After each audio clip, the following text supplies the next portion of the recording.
It's Monday!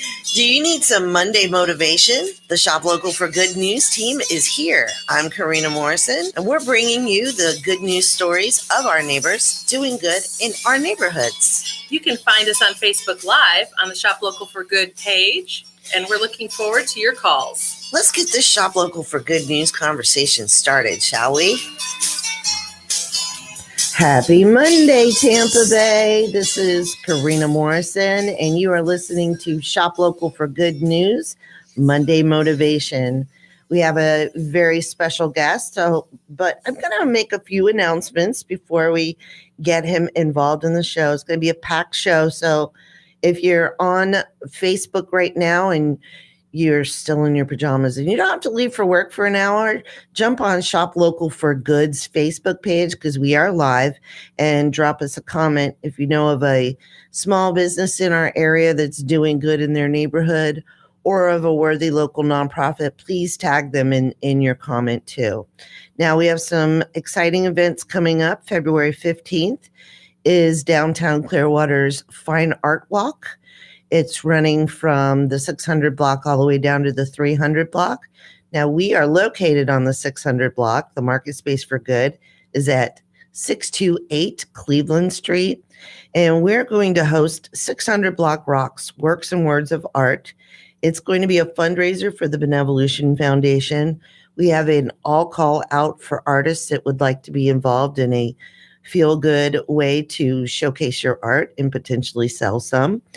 So, and we want to give a shout out to the Downtown Clearwater Merchants Association and the Downtown Clearwater CRA for putting that together to help attract fun visitors to the downtown corridor of Clearwater. Does it have to be fine art? Mine's going to be street art. Can it be, I gave it my best try art? Yeah, sure. Sure. We're non-discriminatory on the patio of Station Square Creative Suites. You don't discriminate against poor talent. Right. And February 16th is the MarketSpace For Good Community Market. We are thrilled that we are going to have a special appearance by Maxine. She launched her business, Sparkles by Maxine, with the Shop Local for Good team. So we're as an entrepreneur incubator, she is her family is working with us on growing her business. She is a young entrepreneur with Down syndrome that we've been helping to grow her business, and she's going to be there live and in person designing her headbands and more sparkly treasures for our neighbors to purchase. They're also going to be filming a promo of her in action, so we're really excited about that. Help Us Gather, Hug, is helping her to grow her team. So we love it. We love it when we can all work together to make a young person's dream come true. Now, don't forget, February 22nd is hashtag Rocking 600 Block at Blast Friday Clearwater. Shop Local for Good has partnered with Ruth Eckerd Hall, and our team is registering and managing the vendors who will be showcased on the 600 block of Cleveland Street. And we also do something a little bit extra for our vendors. We put together promos for them, and we've started a Facebook album. So you'll be in perpetuity being showcased that you were there on February 22nd. We do have openings available this month and every month until May. So contact the Shop Local for Good team if you want to be showcased on the 600 block of Cleveland Street. Now, I want to get to interviewing because this is going to be, you've got so much information for everybody. Tim is a friend of mine. He's been my behind the scenes secret weapon mentor for many, many years. 50. Should I say how many? Because I actually checked because I was curious. Yes. So it's depending on which version of the lie you want to go with. It's either 14 or 15 years we've known each other. It has been. Back when we were what? 12 at the time, I think. Yes. We met when we were 9. Right. We're school buddies. Let's go with that. We're old school buddies. Yeah. Don't say old. We're experienced school buddies. So we'll go with that. School buddies. Yeah. No, but I've actually, the Shop Local for Good vision came about. Not sure if I told you this story. I was sitting on the patio of a restaurant in downtown Safety Harbor with the owner, And he had launched the Safety Harbor Downtown Business Alliance. His name's Steve Orlando. He's also a developer in the area. He's with Residential Design Corp and also a sponsor of the show. So yay, Steve. He's very charitable, and he had 28 small businesses in Main Street, Safety Harbor, and he wanted to leverage them on finding a way to raise funds for worthy nonprofits. He had no time to vet the nonprofits, and that was my passion. And he wanted a campaign run. So after about 3 hours of brainstorming, he said, go. And it was a 6-month campaign. We had a shopper's card that I realized doesn't work really well, that consumers would purchase.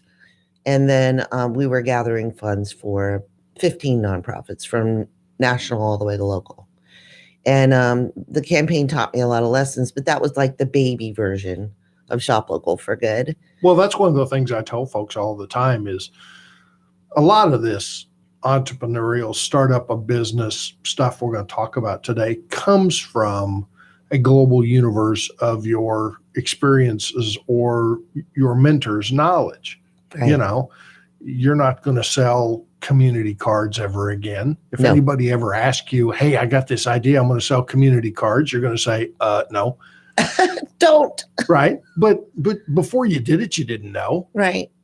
And so, that's, one of those things, be a sponge, remember everything you learned. Well, and it was the beginning of, and then, for example, the Passport for Good program.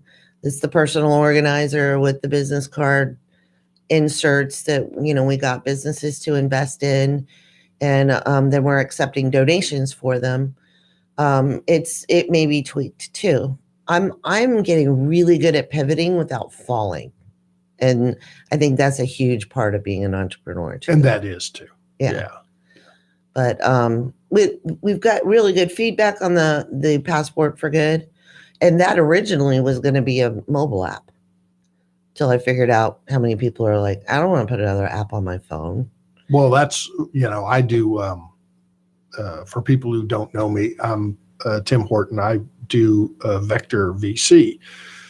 And it's at vectorvc.com. And I have a running gag that I have, people walk up to me, and the worst possible thing you can say to me is, I have a business idea you should invest in, and it's an app on the phone.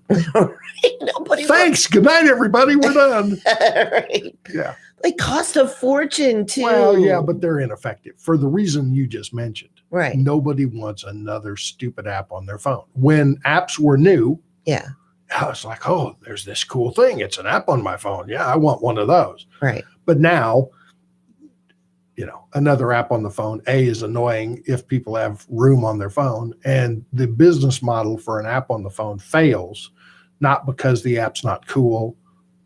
Skip over how much they cost. If the app is really, really cool, that's neat. If it's really helpful, that's neat. If it does good stuff, there's a demand for the service. All that's great.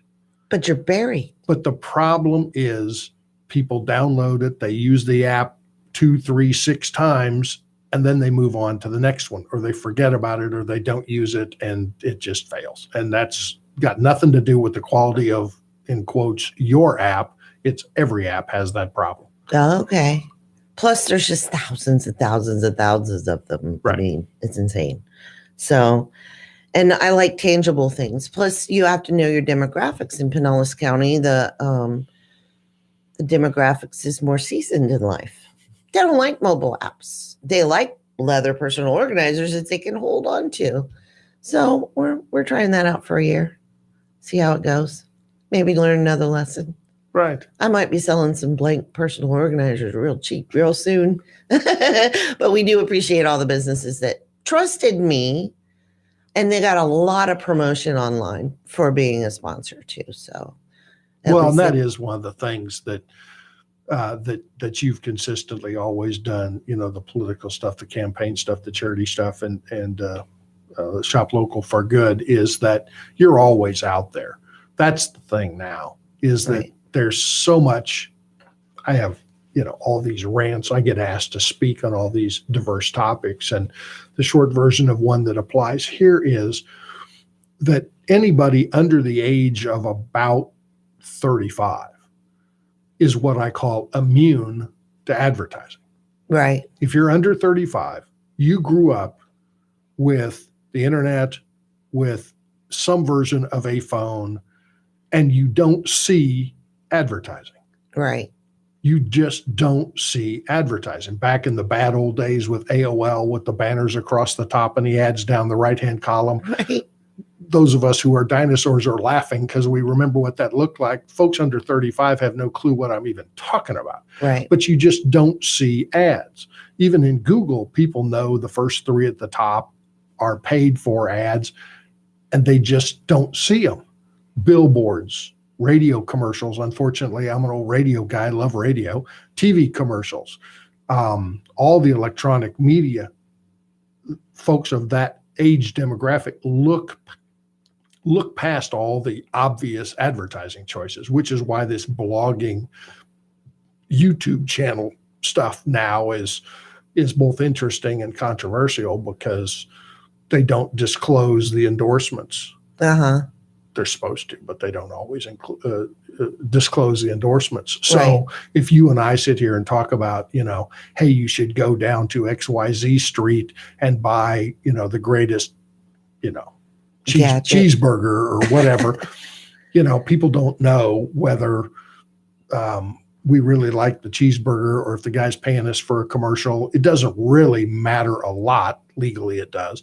But those kind of referral advertising is what's effective now. Just because it raises people's awareness or their curiosity, then they can go to the phone, they can go to the website, they can do drive by and look for themselves. But they go, oh yeah, I've heard about your cheeseburger. Karena was talking about your cheeseburger. Right. That's the most effective advertising now. And it's also the most difficult to actually achieve. Well, because there's fewer people that can talk about it instead of playing it over and over and over again. I Right. gotcha. Yeah. So it's like information overload. People just tune it out. Well, in my era of radio, and you'll get some phone calls today, the voice, people will recognize the voice if they're the correct demographic age, because the late 80s and all of the 90s, if you listen to country music radio, you recognize this voice. Right. I was on WSM in Nashville and the syndicated radio shows back when that was new, and was based in New Orleans and LA, and I was in New York for a while. And so there's a lot of folks that will recognize that voice, or are right now going, oh yeah, I remember. I knew that from someplace in that window of time. Right. I laughingly call it that I'd lived the Kardashian lifestyle before the internet. And it was not any more fun back then than it is a pain in the you-know-what now. But, Right. and so I walked away. This is very rare. I rarely do any of this anymore. Well, I do want to rewind a little bit, because Tim has actually been helping me grow Shop Local for Good in the right direction, because I ran into some people that were not so high on the integrity level scale. He saved me thousands of dollars, I'm sure, after I had already spent thousands of dollars from trusting the And I wrong forgot people. to send you that invoice. I'll have to remember to do that. So on occasion, he gives me a call, checking, making sure I'm not walking off a long bridge or short bridge, taking a long walk off a short bridge. Exactly. The entrepreneur life is very challenging, and you wrote an article that you're going to try to get back into the reality of the interwebs, and I reread it last night. It was talking about pirates, and it was fantastic. And I've been encouraging Tim to get on the air with me, and now he lives kind of far away. You live over a bridge, don't you? Yeah, and in fact, today I came in from Orlando because I was on the campus, working on the campus Wow, that's this weekend. Thanks for coming in. Well, I had to come back this way anyway, but it is a chore to get over here at this time of the day. It is. From Mickey World. Nice. Well, tell us a little bit about other than your radio, what you've been doing other than mentoring me and keeping me from. Well, the short version of the story is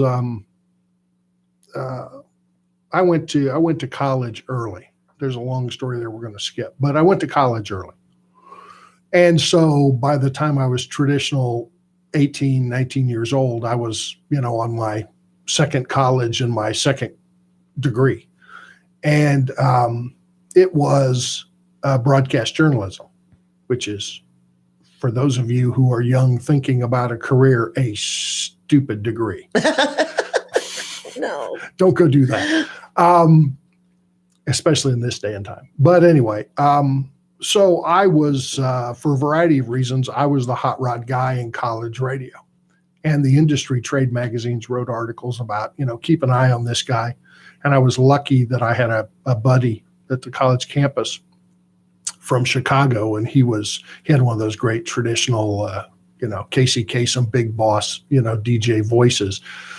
And so the two of us together were kind of killing it. And we were written up in all the industry trade magazines. We were the college radio station of the year, all that stuff, right?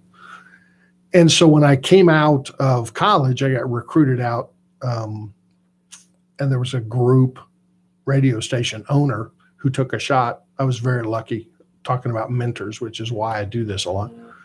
But he said, show me you can do it.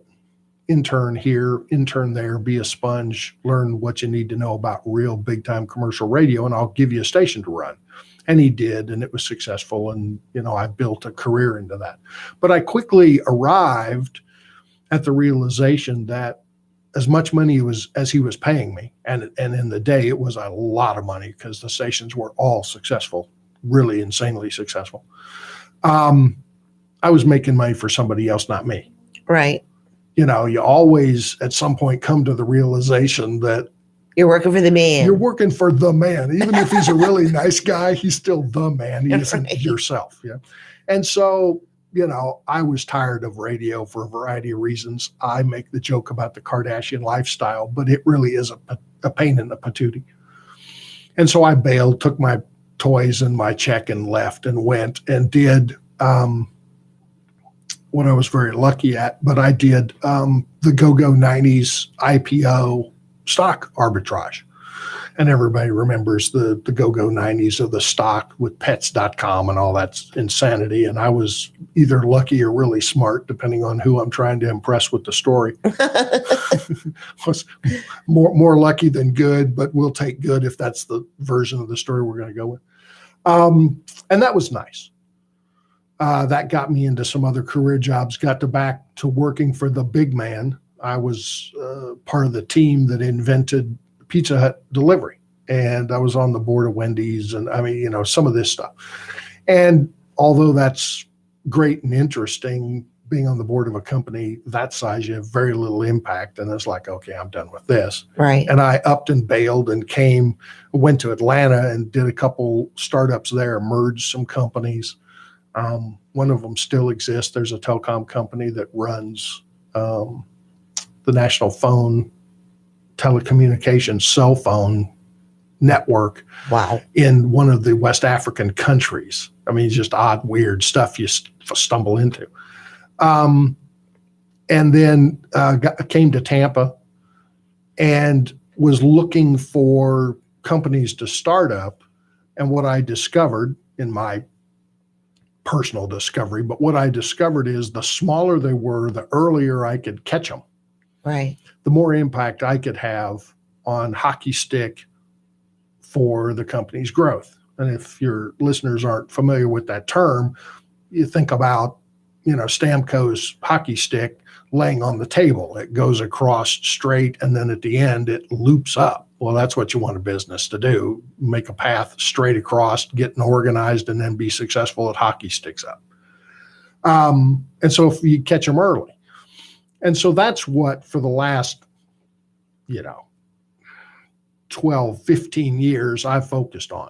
What I call micro retail, real small stuff. I've started my own, I've merged others, I've bought others, I've invested in others, but they tend to all be very teeny tiny. And right. you remember my mattress stores. I had mattress stores in Tampa for a while. Right. In 05, 6, 7, 8. We closed them in Christmas of 9. Mm-hmm. They were profitable, they just couldn't compete. We had a bunch of them, but we just couldn't compete with the big franchise chain stores. And 6 months ago, we discovered that Mattress Firm was successful only because they were cannibalizing their own internal sales numbers. No wonder they were profitable. They were taking money from investors, not selling mattresses. Oh, no. Gee, here I am, little mattress guy with a couple stores trying to make profit selling mattresses. Who knew? Actually, Wow. I did know, but the joke is, who knew Right. they were profitable because they were just burning through investor money? That's sad. Gee, thanks. Yeah. Wow. I wish I'd had, $14 million a year in investor money. I'd have had a fancier car and more stores too. Crazy. So I focus on the small stuff. And I enjoy going around. Startup Week Tampa was last week for those who missed it. The Synapse Summit I missed because I was traveling for work. I had a crisis with one of the companies. Oh, boy. Even if you're on the board and it's not a daily operational thing, you still get a crisis of, we have to go fix this right now. Right. Happens. To at protect most your money. inconvenient times. Right. Yeah. Well, and I had a dear friend contact me. Speaking of closing down stores, just this past week, they had a retail store up in Tarpon Springs, and he sent me an email. He's consistently been a supporter of the charitable efforts in my community, and he emailed me and let me know that they were going to close down their retail store. It's deadly out there for small business. Well, it really is. And depending on, and that's why I do very little of this. I'm happy to come be on your show, but I do very little of this radio, TV type stuff because every business, every startup is different and everyone's unique. And so any advice I give here is probably wrong for 2/3 of the people who hear it. Right. Because everything is different. Retail now is really, really, really tough. I know. And it's not because Amazon's selling everything. It's just that the shopping patterns are different. We're back to those under 35 and those over 35 again. Mm-hmm. It's a shopping style thing. And so it depends on your location. Do you have walk-by traffic?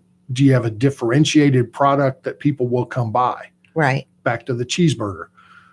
How many places sell a cheeseburger? I mean, seriously, McDonald's is in trouble.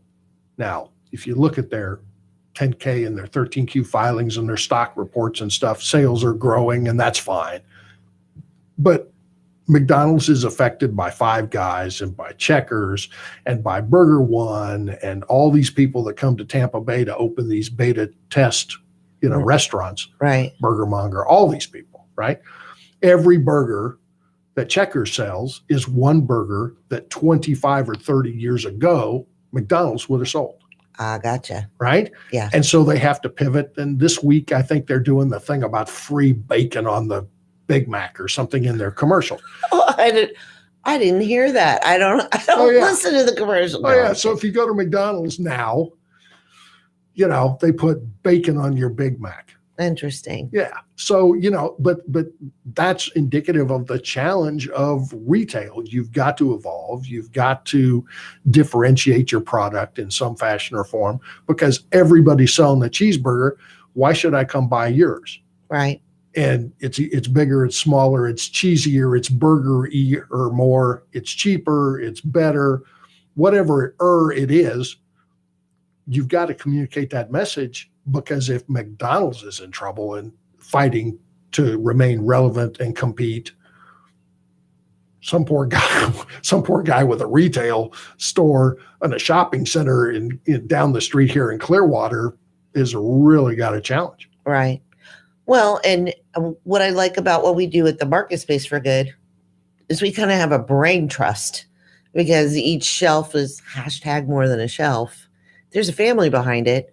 Who's and I'm open-minded, but not too open-minded to where my brain falls out.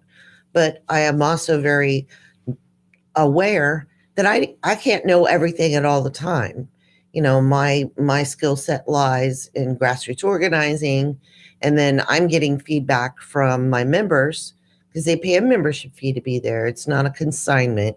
So every, like Aunt Nisi's fruit butter that we sell, she gets to price it the way she wants to price it. And then she gets all the money minus if there's a credit card processing fee. That's it.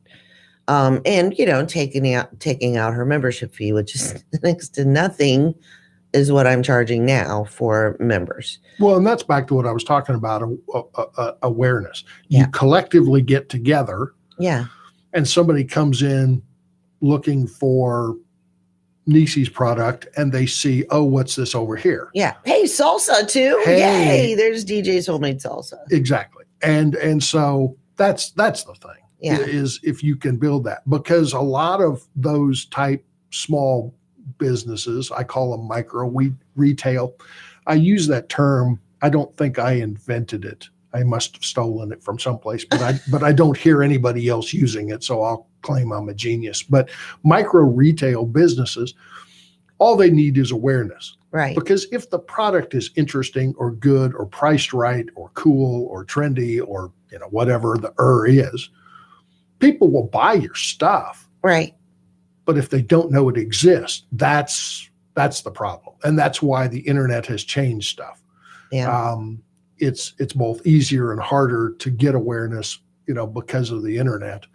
And if you're not effectively communicating your message both on the internet, but not just for yourself, but cooperatively sharing with other people, charity events, your shop local for good, there's a bunch of them around. Right.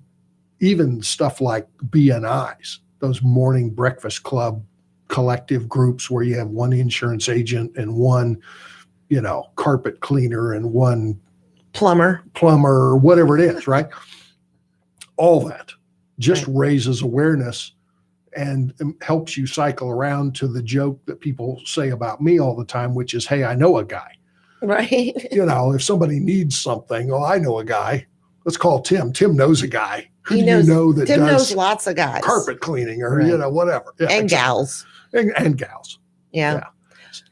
Well, and I will tell you, and Lorena's the camera person behind you.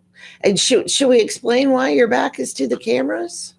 Yeah, I guess, because I'm not rude. I'm just. So the story is, and he's not shy, people. Let me tell you, I'm not shy. Back in the 90s, the go-go 90s, I was part of the investor pitch, the venture capital world, and I went to a conference that happened to be in Atlanta. But I went to a conference, one of these in quote unquote high-tech conferences in 1994, which wasn't very high or very tech, but it's what they called it at the time. And there was a business proposal. To compress the story, the business proposal was that the guy was going to do facial recognition so that when customers walked into a retail store, they could target the criminals. Oh, this is not exactly politically correct, but if you envision the fact that they could have a database of all the shoplifters. When you walked in the store, the cameras would facially recognize, oh, Karena's here. She's a known shoplifter. And you could deal with that however legally, we get into some gray areas here, but however legally you could deal with that, right? And what they were going to use was, pre-internet, what they were going to use was all the driver's license photos. Because real ID. Because they're public. Yeah, exactly. Because they're public information. You can buy that data, blah, blah, blah. Right. And I'm sitting there thinking two thought tracks at the same time. One was, wow, that's really smart, but I'm not sure that retail businesses that need that help are going to be able to afford this service. Right. And wow, that's pretty creepy that my picture is going to be part of this big database. Right. And so years later, when MySpace came along, I remember that one. Again, back talking to the dinosaurs again among the listenership. But when MySpace came along, I'm an early adopter of a lot of this technology, whether I actually use it or not. And I wanted a Facebook page, a MySpace page. And I'm looking at it going, what am I going to do with this? Right. Because there's no way on God's green planet that I'm putting my picture on the internet, because I keep remembering facial recognition guy. Right. And so I've always avoided it. So it's not absolutely true, but there are very few, almost no pictures of my face on the internet, which is why I'm not on the video stream of your blog. Excuse me, but thank you very much. No. Yeah. Hey, whatever it takes to get you on my show, I'm good. but the message, the point of that story is, in 1994, that was a business model, and of course it failed. In 2014, the U.S. federal government's doing it on an ongoing basis. There were 2 articles in the last week.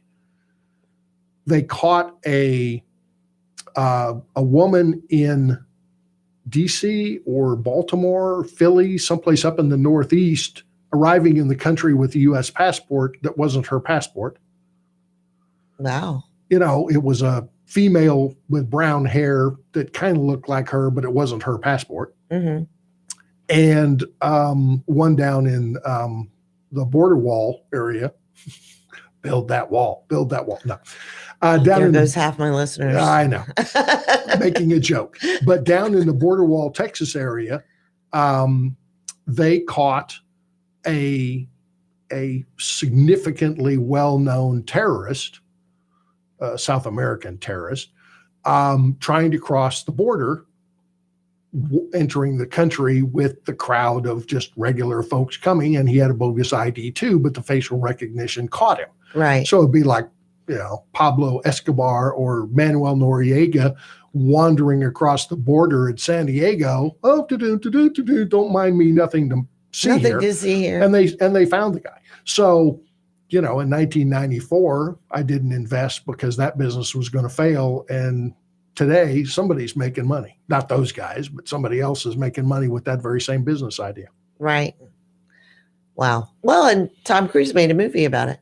And he did. And there's been Minority Report. Yeah, there's been a lot of movies done over the years about it because it's a nice topic. There's a great Gene Hackman movie with Will Smith called Enemy of the State. It's a very cool movie too. Fantastic movie. Yeah. I love that movie. So I don't make a big deal out of it, but I always do go out of my way to have my back to the cameras. Awesome. So what is next on? Thank you for sending me an outline, by the way. Tim even did my job. He sent me a show outline and an email. I'm like, I love you. You want to be on every week? That's my old show producer habit. I love it. I was the straight guy on the haha morning shows on all the stations were country music. Right. I was the straight guy, on the haha morning show and the producer. And so I always had the show outlines and stuff. And so I sat down, I'll send Karena a note. And, then 37 pages later, you got an email. I'm so happy because I'm usually doing this all by myself. Now, you don't like the television show that has the big fish and all the rich people. Shark Tank is another thing. I was trying not to say that. That's all right. I actually know Mark and Robert lives over here in Clearwater. What? Yeah. Oh, he's my hero. Robert Kirchbeck. Yeah, he's over here. In fact, he came from what we would call home shopping type TV. Wow. Now, it wasn't that back then. In fact, when I was working to build and invent, in quotes, the Nashville network, the cable channel, it's called TNN now. I was part of the team that invented, built, whatever that. Makes me sound much more important than I was at the time, but we'll go with that story.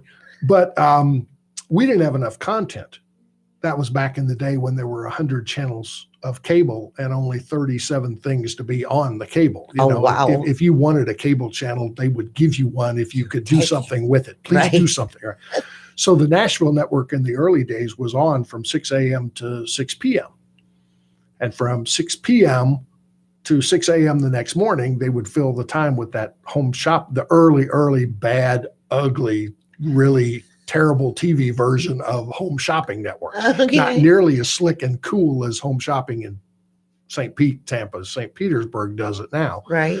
They had to learn how to do their model too, just like everybody else. But so that's where he started.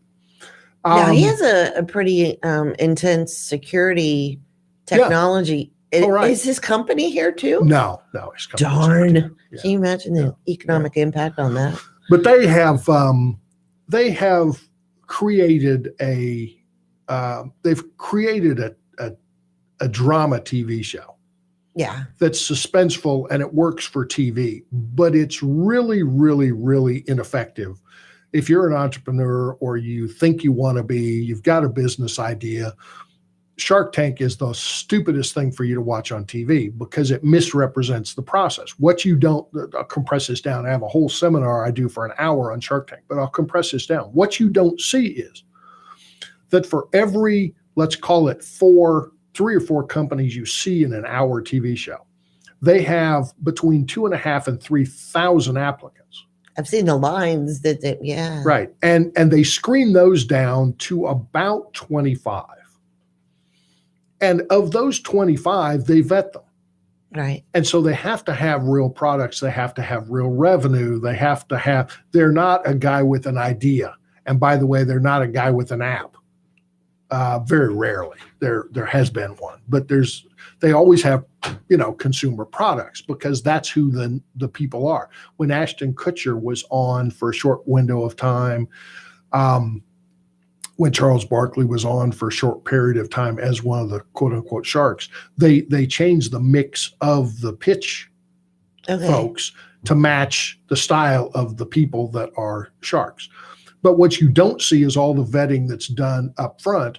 And then they come out and they pitch successfully or they pitch embarrassingly poorly, whichever it is. And if they get a deal or if they don't get a deal, after the show, they do the individual, Mark Cuban, and he has people, Mark Cuban's people, in quotes, right, will come back and re-vet the deal he made on TV and substantially change it. Right. Rarely ever what? It is as you see it on TV. Very rarely. Wow. And most people don't know that. Right. And it's not changing the deal for better or worse.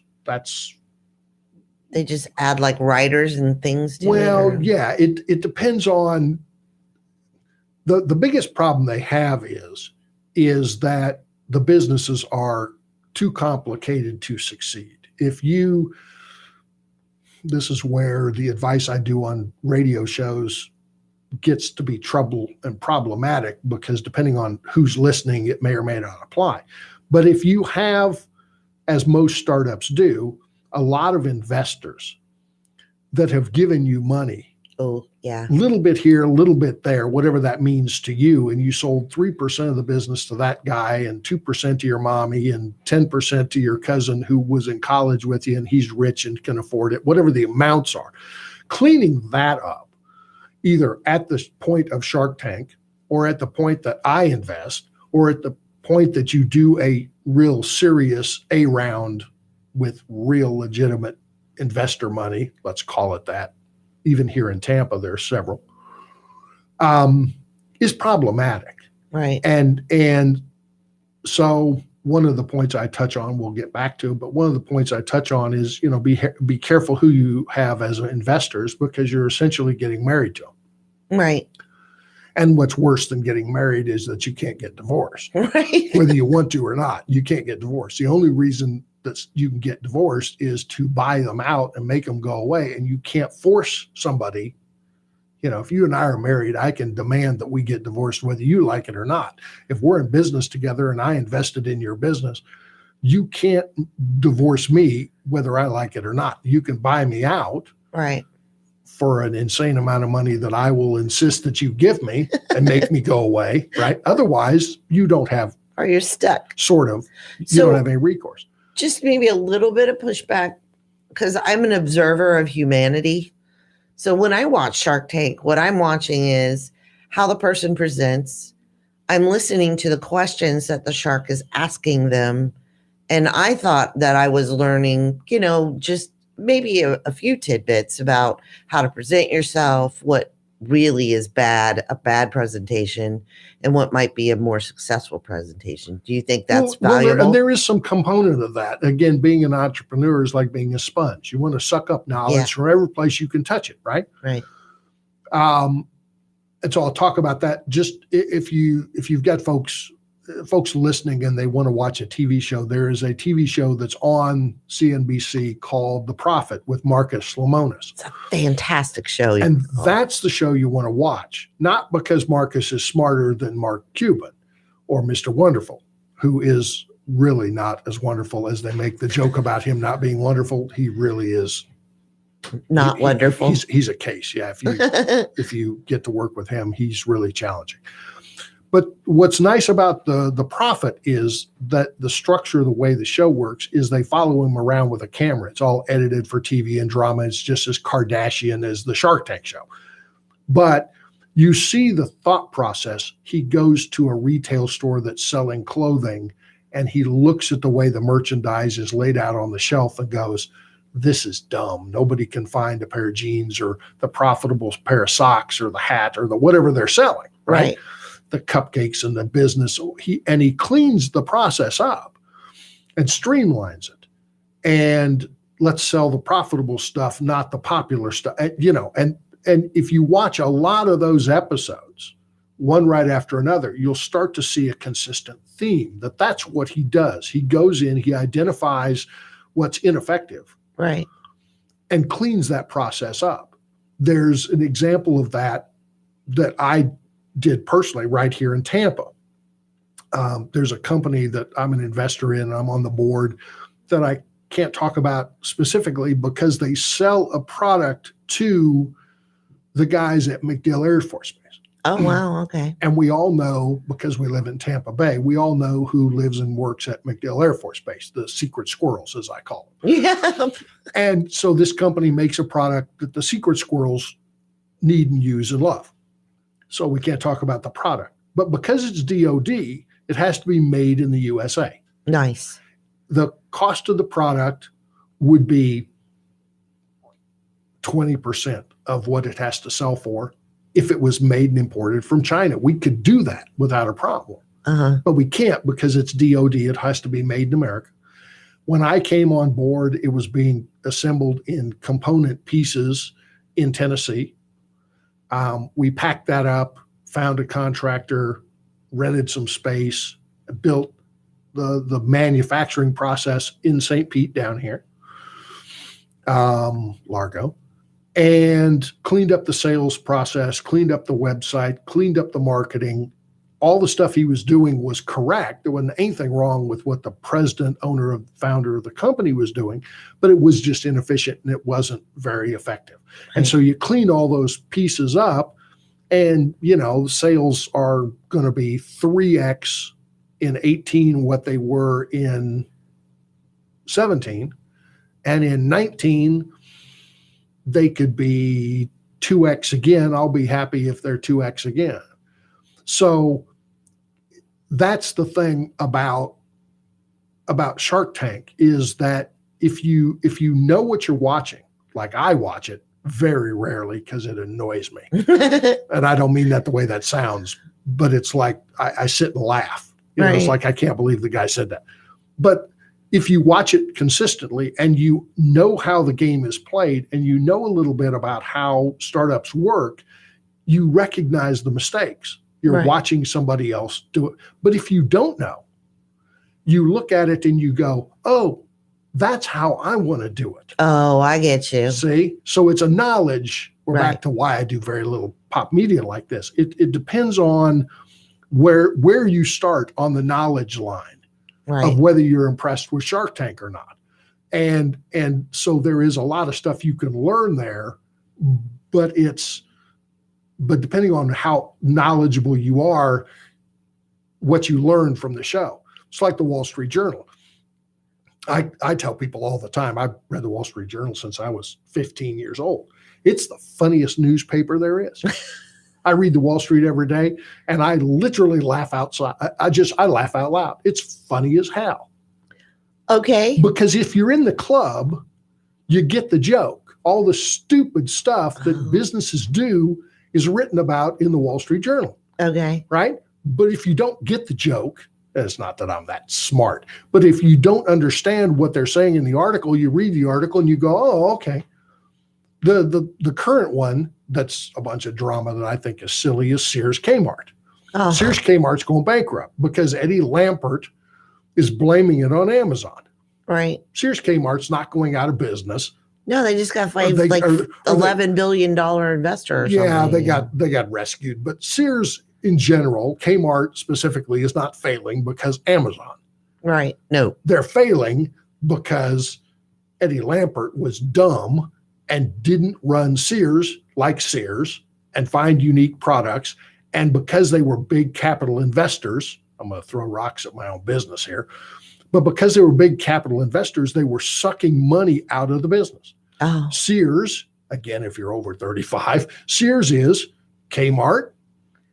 Sears is Kenworth, Kenmore, the appliances, Craftsman tools, right? The jeans, all that stuff. That's all Sears. Yeah. Well, they've sold all those pieces. Oh. Craftsman tools not owned by Sears anymore. Kenmart appliance. You can't buy an appliance now.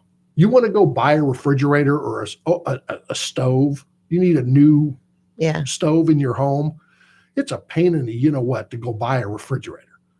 Used to be, what do? You go to Sears. They got the best ones. It's cool. They deliver it. And okay, fine. Right. Now you got to go other places, which is not a problem. And they deliver and all that stuff.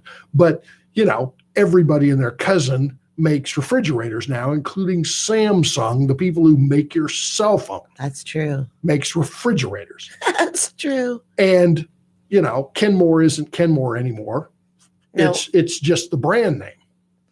Now you do have some tips, some local resources. Man, an hour goes by fast.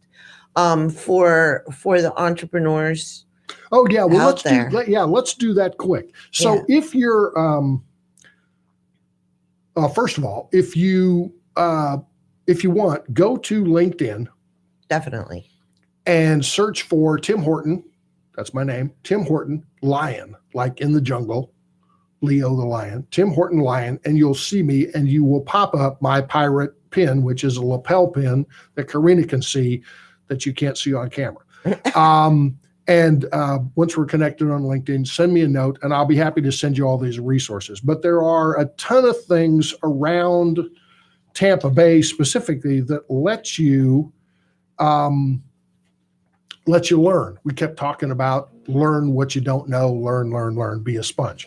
So the obvious stuff is the schools. Andy Gold, Mary Beth Curley, and a couple folks teach entrepreneurship as a skill at HCC. They have classes for vets.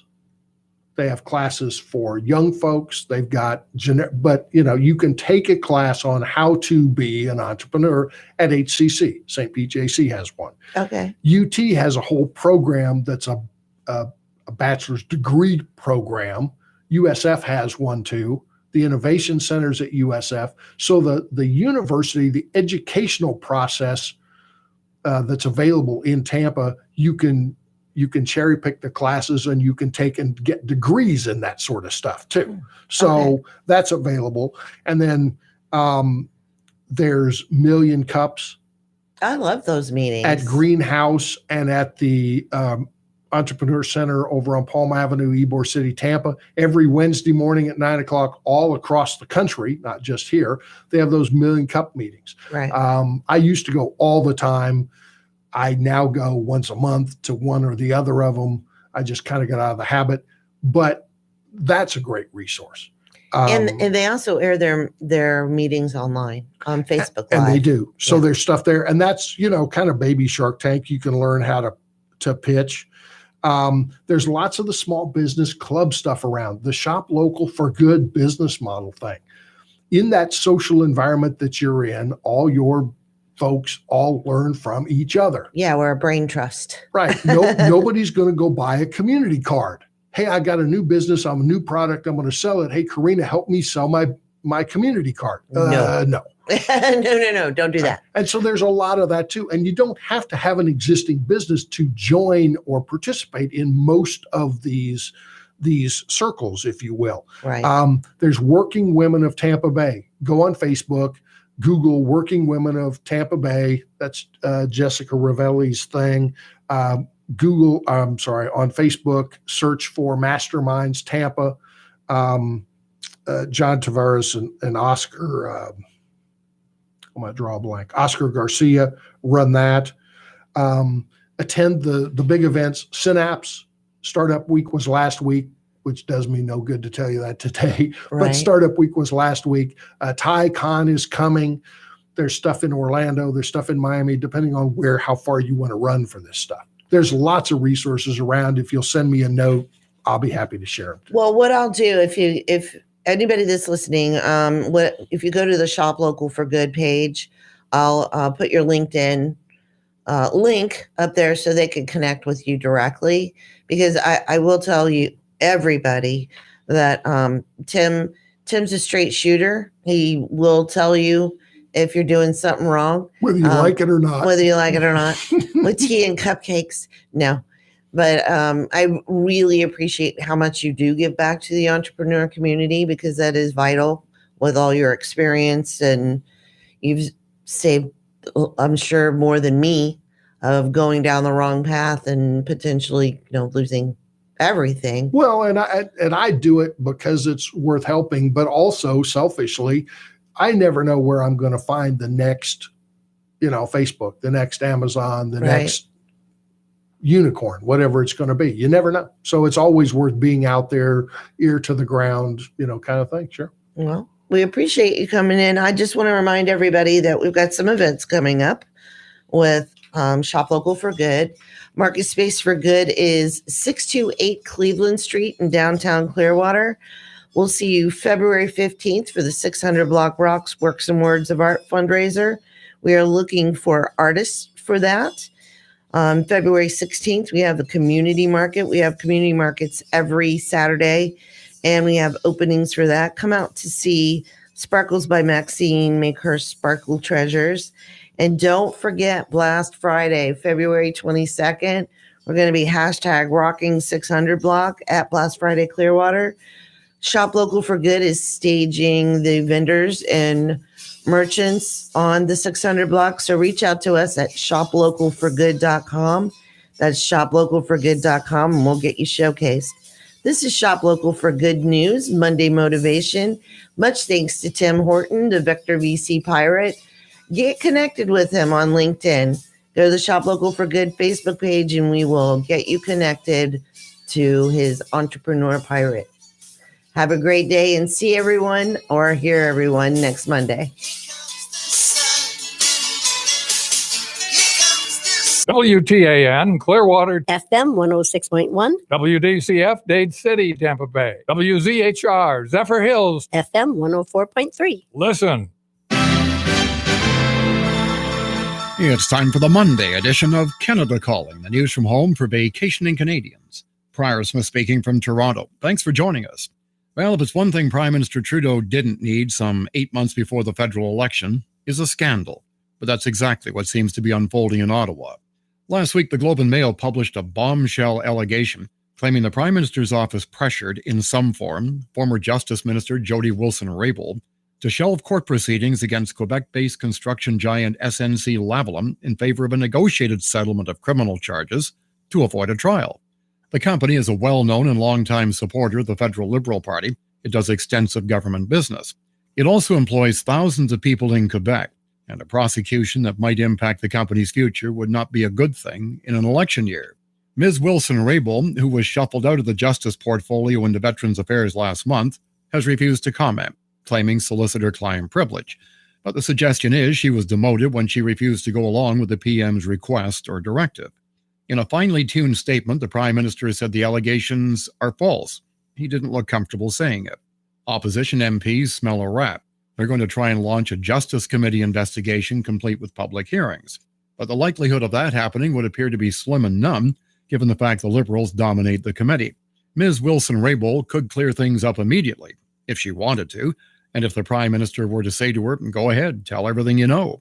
The fact that that's not happening speaks volumes. A week ago today, a CP Rail 112-car train crashed after running out of control down a steep grade near Field, British Columbia.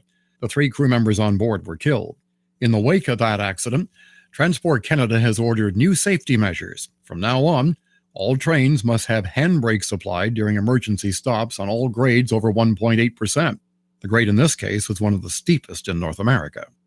And Canada Calling is presented in part by Sky Service Air Ambulance, providing ICU-equipped air ambulance jet service when you need it from bases in Toronto, Montreal, and Vancouver. Anywhere, anytime. If the unexpected happens, call 1-800-463-3482. Online, skyserviceairambulance.com. If you're 50 or better, tomorrow's a day to shop and save at Bell's stores throughout Florida. Every Tuesday is Bell's Day, featuring their 50 and fabulous 15% discount. And tomorrow there's something special. $10 off a $40 purchase with a coupon from bellsflorida.com. Doors will be open early at 8. And as always on Tuesday, there'll be free coffee while you shop. Only at Bell's. And Canadians' Boca Raton Regional Hospital is a medical facility for Florida vacationers in Boca Raton. Your travel medical insurance is welcomed at Boca Raton Regional Hospital on Meadows Road. Online, brrh.com. In other news, the Canadian economy certainly seems to be in pretty good shape.